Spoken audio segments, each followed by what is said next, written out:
Well, good morning, everyone. Thank you all for being here this morning for what is a very exciting day for the University of Texas at Austin. I'm Bill Powers. I'm the president of the University of Texas at Austin. And I said this is an exciting day for us. In the development of any institution, there are a few critical moments where the energy shifts and the institution takes on a new form and new functions and enters a new era. In the development of UT Austin and our medical school, there have already been several of those moments. Certainly the moment that Senator Kirk Watson decided he would bring a medical school to Austin or die trying. The passage of Proposition 1 by the voters of Travis County that enabled us to partner with Central Health. The moment that the Seton Healthcare family committed a new teaching hospital to Central Texas. The day our regents, Chairman Foster, the day our regents voted and approved and supported this medical school. The gift from Michael and Susan Dell and the foundation that gave the school its name. And there will be more of these moments to come. Certainly the groundbreaking and the ribbon cutting of new buildings. The first day of study for the inaugural class of medical students. The first commencement as we award those first MDs. All of those will be critical moments. And this morning is also one of those special days.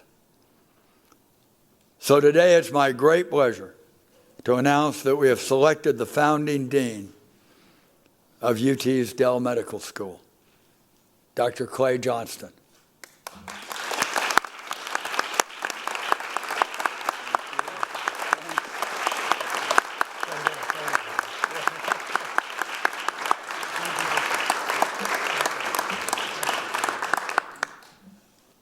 Clay Johnston is a physician, and he's a PhD.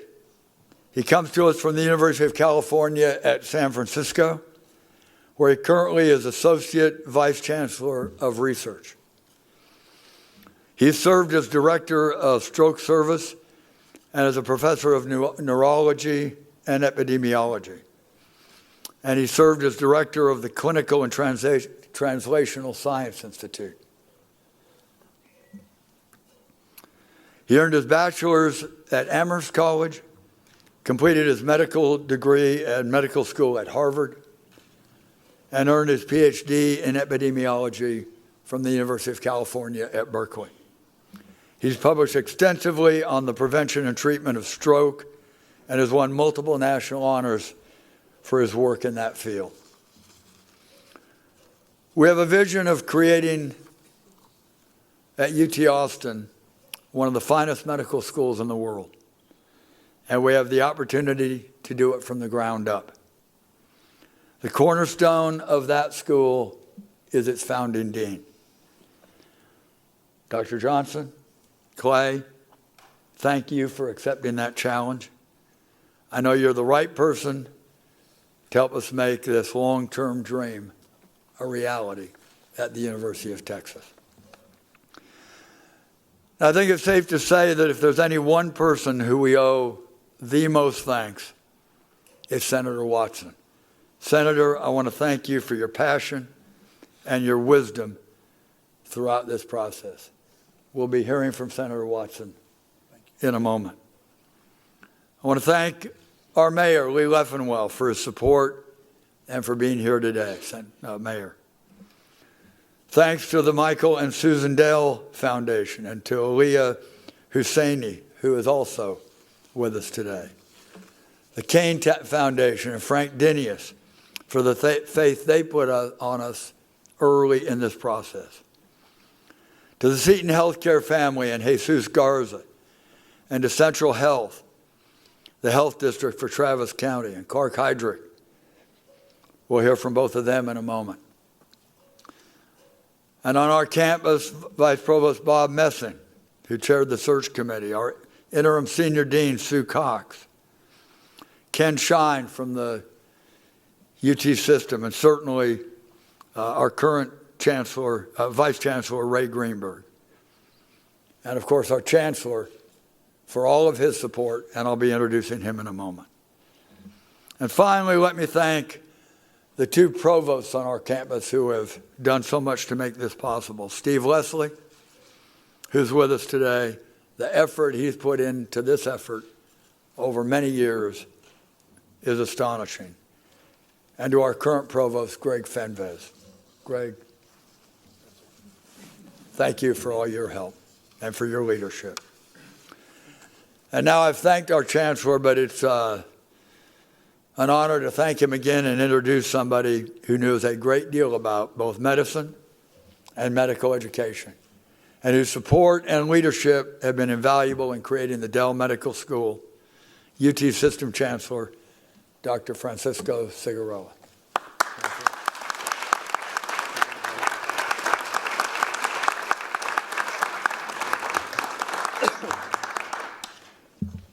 Well, President Powers, thank you very much for that introduction, but also, for your comments that are literally felt, from the heart, and just the magnitude and the impact of today's announcement.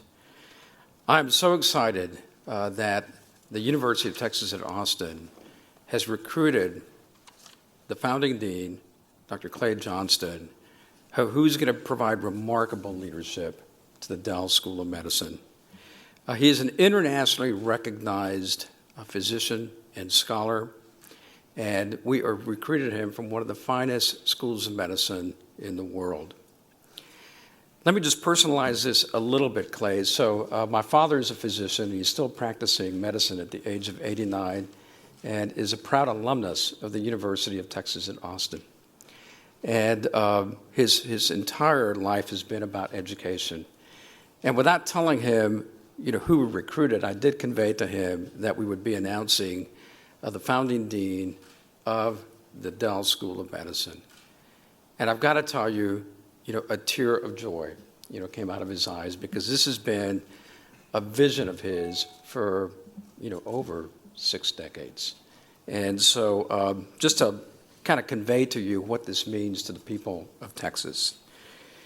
And also, as President Powers stated, an accomplishment of this magnitude does not happen by itself. It really is a team effort, and Bill recognized so many of those leaders who had and will continue to have such a leadership role in making sure that this School of Medicine becomes one of our world's greatest schools of medicine. But I'd be remiss if I did not mention former Chairman James Humphreys, who worked with Senator Watson about how important this vision was, and really began those conversations with Ken Shine in 2003. And then when President Powers came on board, certainly he was asked to provide his personal leadership and establish a strategic plan to get to this point. But even with that direction, we couldn't do it without a quarterback. And there is no doubt about it that Senator Kirk Watson has been that quarterback, and he can certainly throw a pass.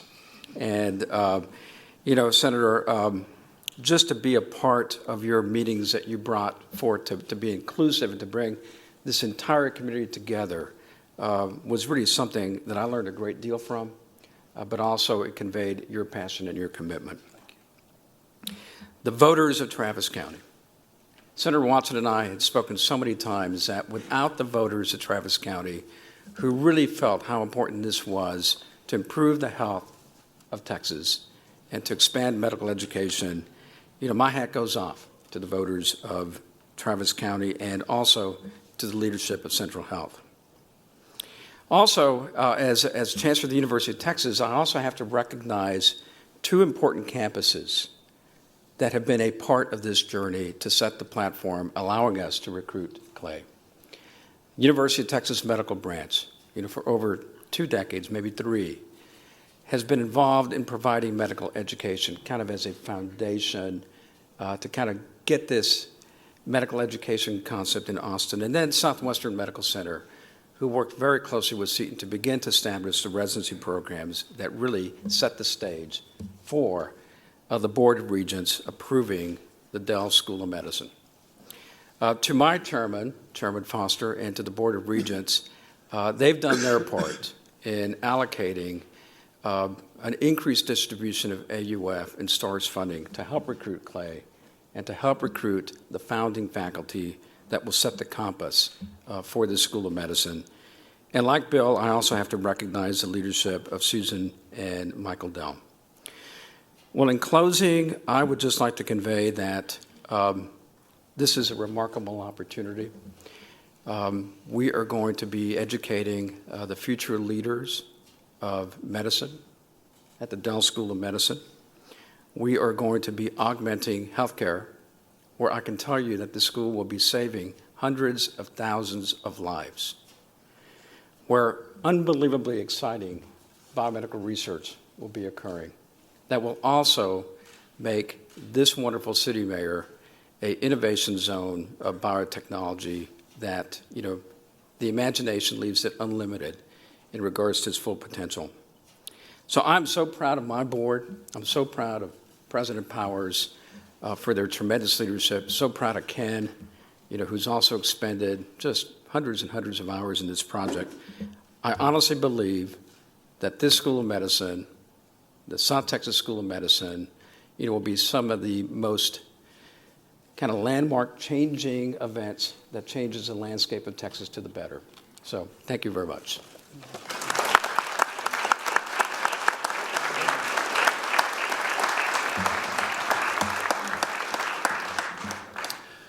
Mr. President, Chancellor, Mr. Chairman, everyone that's up here, and Dr. Shine and others of the people in the office.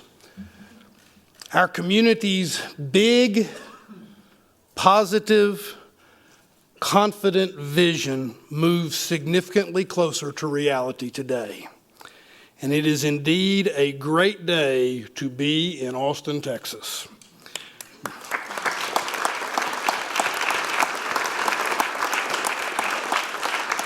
As I look out at this audience, I want to thank all of you for being here. And I can't run through every name of every person, but I want to thank all of you that are here today for all you've done to help us get here. Dr. Johnston, thank you for being here. And thank you for all you're about to do for this institution and this community. The medical school was born out of our community's hope. We hoped to create a wellspring of doctors to keep our friends, neighbors, and neighborhoods healthier. And we hoped for a hothouse of healthcare innovation, one we'll build from the ground up amid this university's existing strengths and resources to transform our economy, even as it's transformative to our health. Dr. Johnston understands our hope. He shares it. If you talk to him for 5 minutes, you can hear his excitement. He envisions a top-flight medical school built in partnership with its community, built around the demands of 21st century healthcare, a new institution free of the biases and baggage that made it so hard for so many to adapt to this landscape. He also understands why we have this opportunity. He appreciates deeply the community's optimism about the future, its commitment to this medical school, and the people's faith in us, as demonstrated by their specific investment that makes all of this possible. He knows how to partner with Seton and Central Health and other entities to help fulfill the 10 goals in 10 years that were set out in 2011 and that Travis County embraced in 2012 by passing Proposition 1. So Dr. Johnson knows what we hope to achieve. He's creating a plan for achieving it, and he has the commitment, drive, and intelligence to follow through. He will succeed, and his success will be all of ours. Ladies and gentlemen, it's my great honor and distinct pleasure to introduce to you the inaugural dean of the Dell Medical School at the University of Texas at Austin, Dr. Clay Johnston. Congratulations and thank you. Oh, no, Thank my you. pleasure. Thank you very much. Thank you.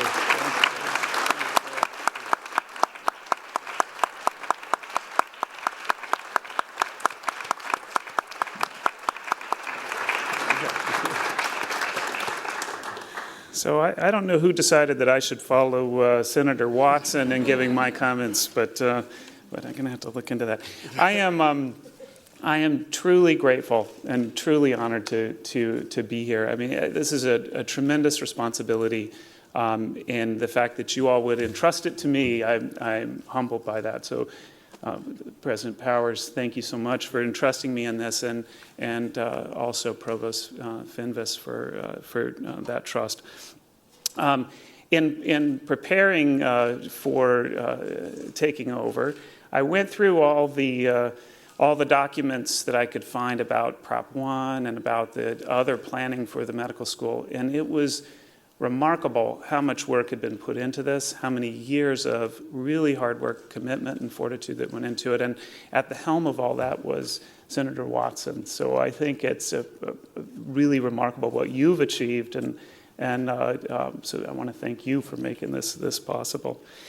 But as you just said, and everyone before me has said, the real group that's responsible for making this happen is the community of Austin.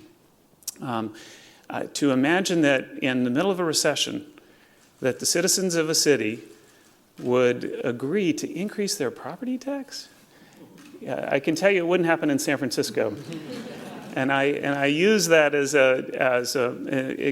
something that I've told some of my friends about. Well, why would you move to Texas? I'm not moving. I'm moving to a place that's more ready for the changes that we've wanted to make than San Francisco is, and I truly believe that. So I want to say a little bit more about my road here.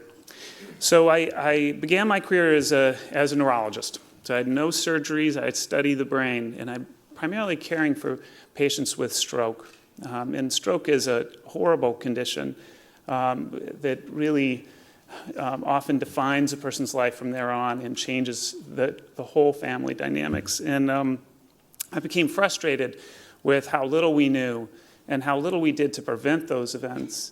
And so because of that, I decided I needed to learn more tools about prevention and also figure out how we could better treat these patients. And so that's when I decided to go back and get the PhD in epidemiology and start to do clinical research, and focused on that for a number of years. But then as I did that more and more, I came to realize that the pace of clinical research, the pace of research period, was way too slow.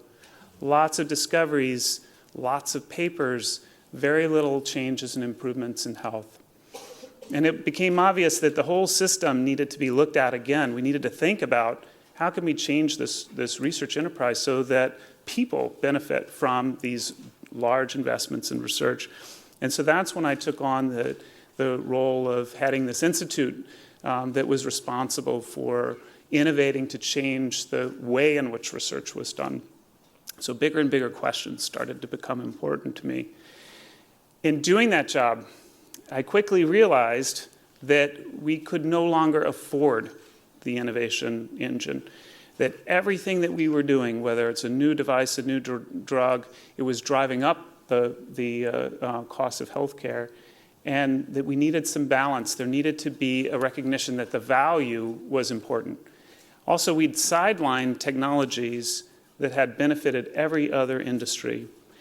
And so we started this Center for Healthcare Value that was focused on how do we create the innovation engines to actually drive the value proposition to provide better care to patients while at the same time lowering costs. In all those things, we had wonderful ideas about how to change things, and some of them came to be, but innovation is about 10% coming up with those great ideas, and about 90% breaking down the dysfunctional structures that prevent you from getting there.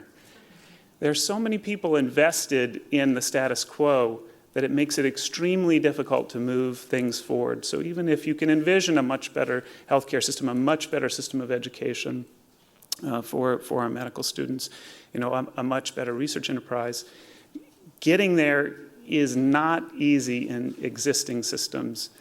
And now I get to this opportunity. So this is just a tremendous opportunity to know that you're creating a world-class medical school from the bottom up, and it's on a very strong foundation thanks to tremendous inputs already that have happened across the community. It doesn't happen. It hadn't happened in at least 50 years. It's not going to happen again for another 50. It's just an amazing opportunity. To have such great partners, too. So there are going to be many partners in this endeavor, but in particular, Central Health and Seton are both fabulous partners that have been working on innovative models for healthcare delivery and are focused on serving everyone, improving the health for the entire community, even for those who don't have insurance. I really look forward to working with them. Also, this really is a superb university. It's remarkable that there is no medical school here yet. And I'll tell you, the other schools have been telling me that they agree. And it's about time that the medical school got going because they have all sorts of ideas about collaborative programs. And I'm very excited about developing those. They're tremendous opportunities given all the innovation, the great teaching too that happens across the system. And again, though, I come back to it, it's the community that's so engaged in creating this medical school. The community is going to be integral in making sure that this medical school delivers on its mission. And I'm committed to going back to the community over and over again and making sure that we are meeting the mission that it created for us. So I'm very honored to be part of this critical endeavor. I see this really as a partnership, and I can help with those partnerships, but I like to sit on the edge of the table, not at the head. This is very unusual for me to be sort of at the head of things, and that's the attitude that I'm looking forward to bringing forward as we partner together to do this. I'm not interested in just creating another medical school. I'm interested in creating the medical school that really represents what we want health to be, what we want health education to be in the next century, and then making it nimble enough, responsive enough, that will keep Austin at the leading edge in health for centuries to come. Thank you. Nice job.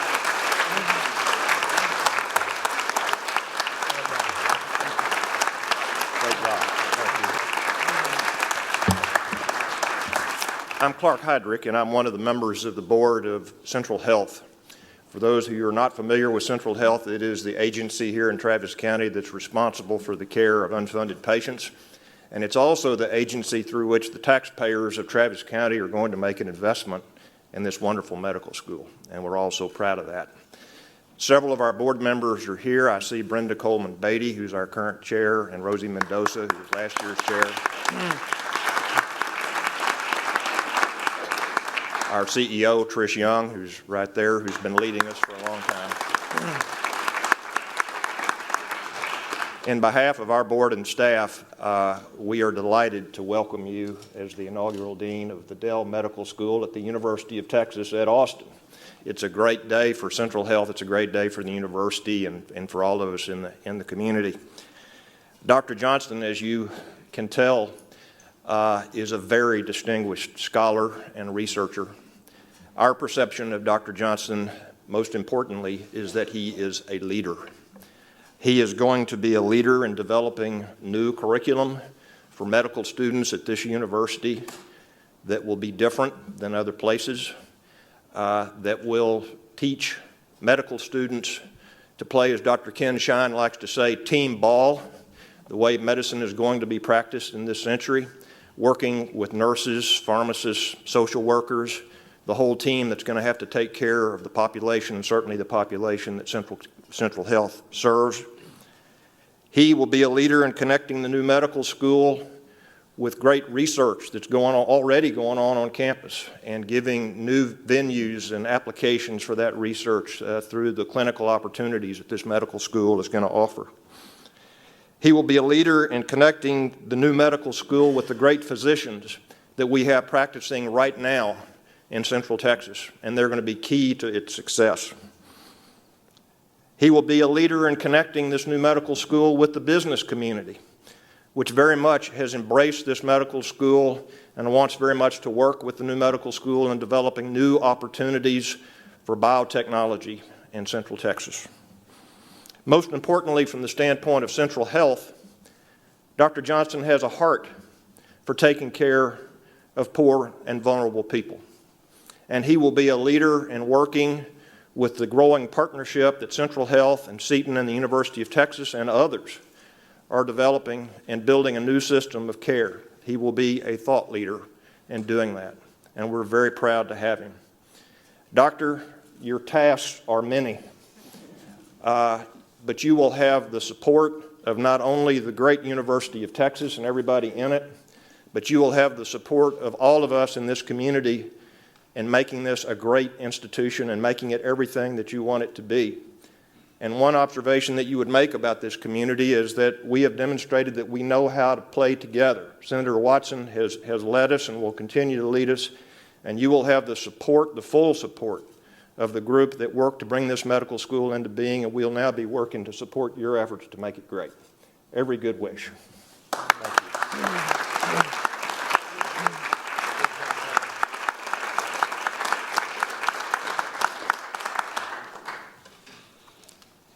I have a couple of hours of announcements to make. Now, Seton was delighted to be part of this process to select the dean, the founding dean for the Dell School of Medicine. Dr. Johnston is everything we were looking for, and his outstanding record indicates that he'll be a valuable member of this community. At the outset of all of this, when Senator Watson outlined the 10 and 10, there were many doubting Thomases that this would work. This was too difficult a task, too many issues to tackle. But I think that today's announcement is an affirmation that this community, through the leadership of Senator Watson, has moved in the right direction.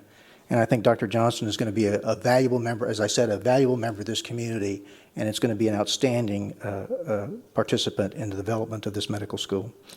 So the work that we do together for the medical school, the new teaching hospital, the development and implementation of projects that improve the health of the poor and the vulnerable, has great meaning for all of us because of the lives that it affects in this community. Seton, with the help of the generous community, will build a teaching hospital that will be suited for teaching medical students in the new era of medicine. And we will also continue our long support for the training of clinicians for tomorrow. As it stands today, we have 16 residency programs and 243 residents. We are fortunate to have the outstanding faculty and community physicians that supervise these residents and that will only become better under the guidance of Dr. Johnston.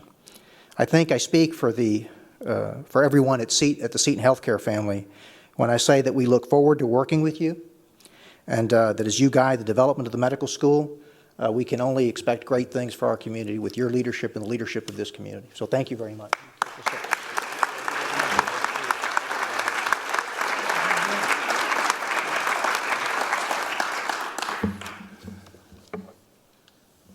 Well, in closing, let me just say this is an exciting day.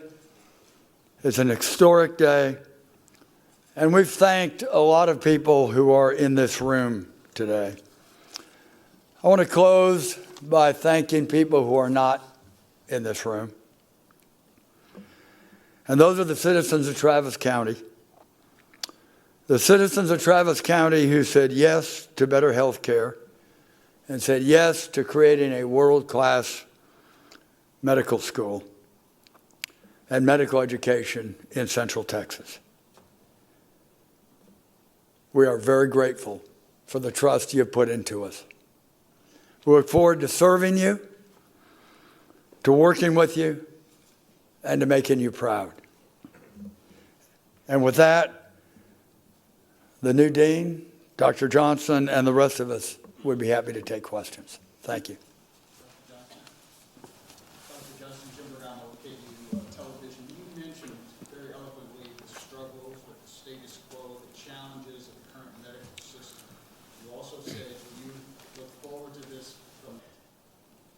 Well, one is thinking about what medical education really should look like.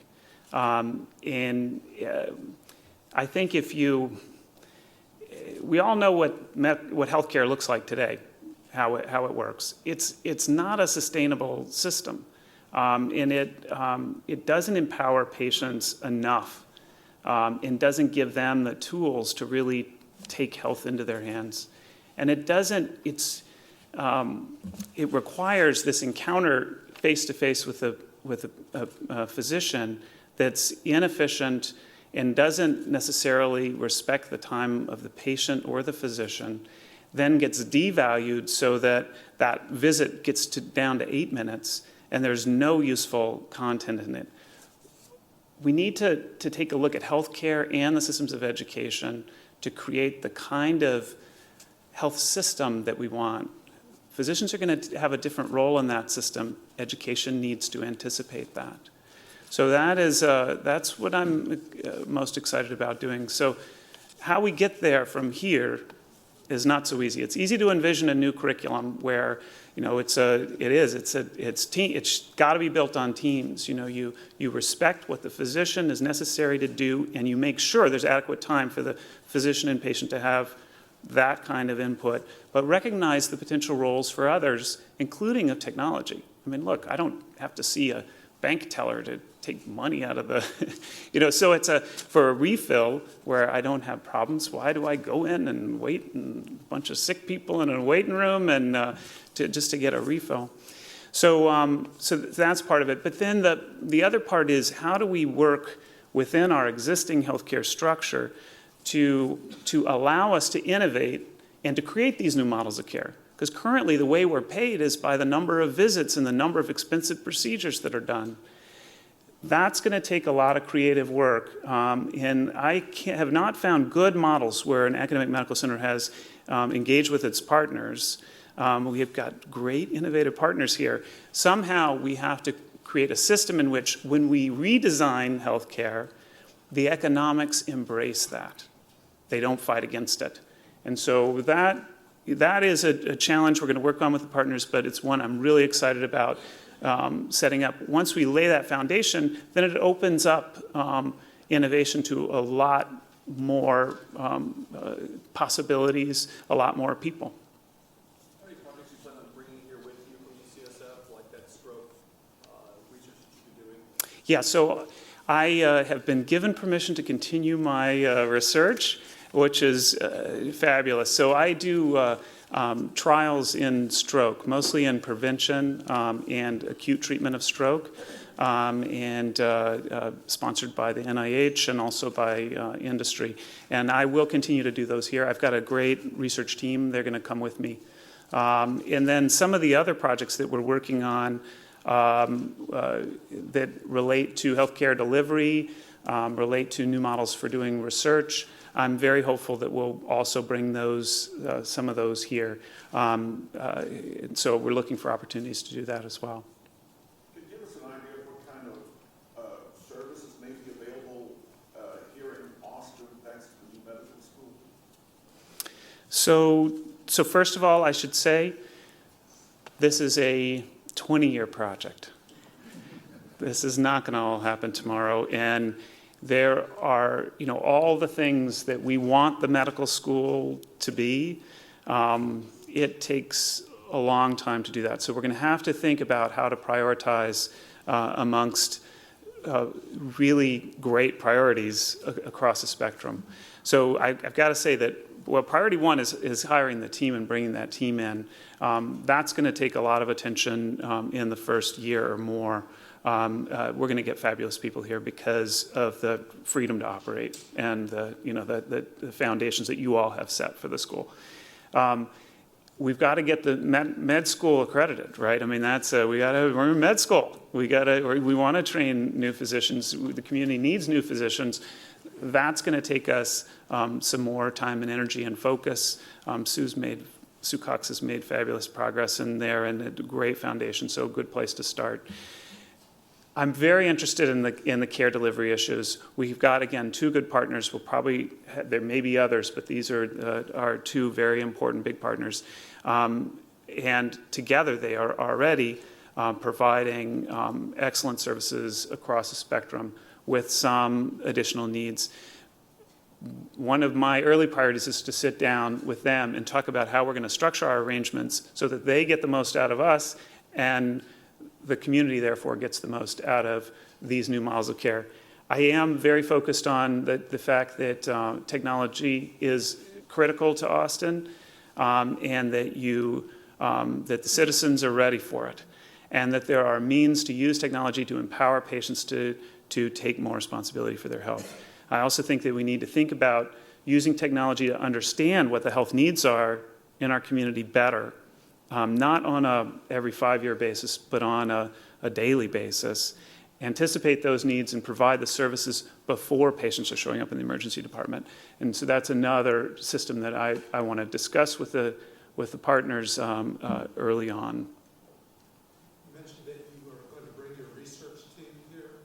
Can you speak about your team a little bit, describe it, quantify it, and maybe discuss whether there are any commercial applications, perhaps, to the work you're doing? Sure, yeah. So first of all, unfortunately, I won't bring my whole team, but I'll bring some critical members of the team that some are not movable.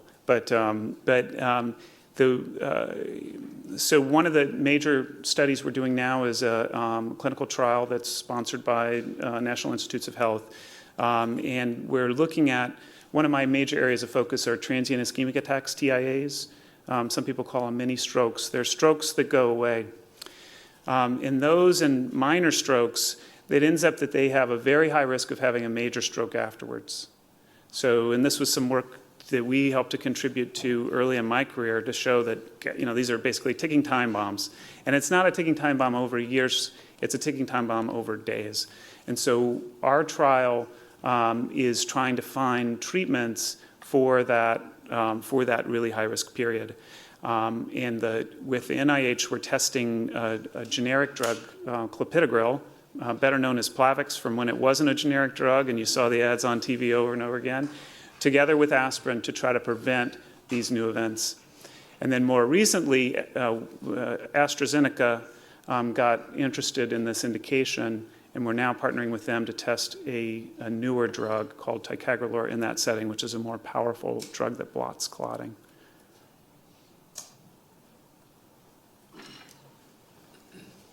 Boston has been held up as a model of kind of what UT or what Austin could realize in terms of kind of business partnership with the medical school. How would you characterize the potential here? What do you want to kind of follow models, blazing new course? Can you talk a little bit about the business interaction with the medical school, how that's going to work? Yeah, that's a great question. So I think the models in Boston are quite good. MIT actually, better than just about any other place, has done this well. But Harvard Medical School has also done it well.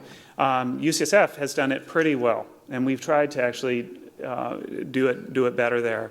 One of the critical elements is bringing together business and the university so that the two understand each other's cultures. They don't need to live each other's culture, but there needs to be an understanding of what the other is looking for, and also when there's something ready to be moved out of the university, that there's a recognition of that.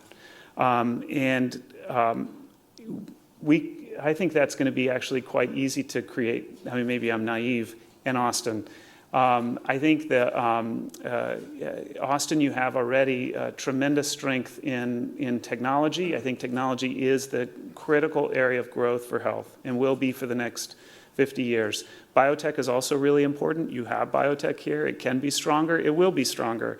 And it goes hand in hand with what can happen in technology, health technologies. So I think there are tremendous opportunities. Also, I got to tell you that the cost of living issues for San Francisco and for Boston are huge, and they drive businesses away. That is not as big an issue yet for Austin, and hopefully it will stay not an issue.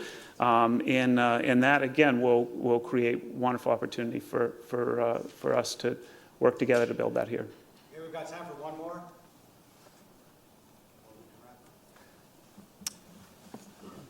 Okay, well, again, let me thank all of you for being here, and once again, congratulate our inaugural dean, Dr. Johnston.